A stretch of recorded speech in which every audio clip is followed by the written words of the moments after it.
बिस्मिल्लाहिर्रहमानिर्रहीम। बस एक छोटे से ज़र्रे से आज सारी कायनात का निज़ाम दरहम बरहम हो गया है। बहुत अजीब सी ज़िंदगी, बहुत मुख्तसर वक़्त है। आज हर शख्स के दिल में कितनी बेसुकूनी है। कुछ भी नॉर्मल नहीं रहा। पहले जैसी रौनकें नहीं रहीं, वो लोग नहीं रहे, वो शौक़ नहीं रहे। किस तरह एक पल में अल्लाह ने हम सबको इतना बेबस कर दिया कि हम चाह कर भी कुछ नहीं कर सकते। जलाल है उसका, कितने बड़े से बड़े साइंसदान भी नाकाम हो गए।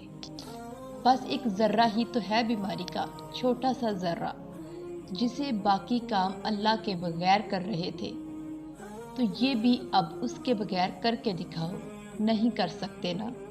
बस इसीलिए उसने तुम्हें बताया है कि उसके बगैर बेबसी है, बस उदासी है। मगर मायूस नहीं होना, क्योंकि वो कुरान पाक में फरमाता है कि मेरी रहमत मेरे गज़ब पर हावी है। अगर जलाल उसका नाम है तो रहमान भी उसी का नाम है। अगर वो नाराज़ होता है तो उसे मनाना भी सबसे आसान है। अगर वो इस कायनात का निज़ाम एक ज़र्रे से बेतरतीब कर सकता है तो वो एक कुन से हर चीज़ अपनी जगह पर भी ला सकता है। वो माफ़ करने वाला है, इस बेसुकूनी को दूर करने वाला है।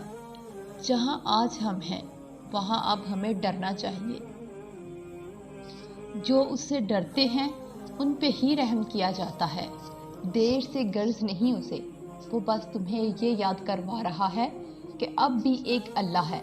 जहाँ जिसको तुम भूल बैठे हो ना, जिसकी नाराज़गी से तुम अब डरते नहीं, जिसको खोकर इतना बेसुकून रहते हो। आगाज़ तलख है तो क्या हुआ, तुम्हारे रब ने इख्तिताम तुम्हारे लिए बहुत खूबसूरत लिख रखा है। तुम्हारा मुकद्दर तुम्हारी ज़िंदगी नहीं बनाता, तुम्हारा तवक्कल तुम्हारी ज़िंदगी बनाता है। तुम्हारे पास अब भी दुआ का इख्तियार है। तुम्हारी कहानी अब भी ख़त्म नहीं हुई।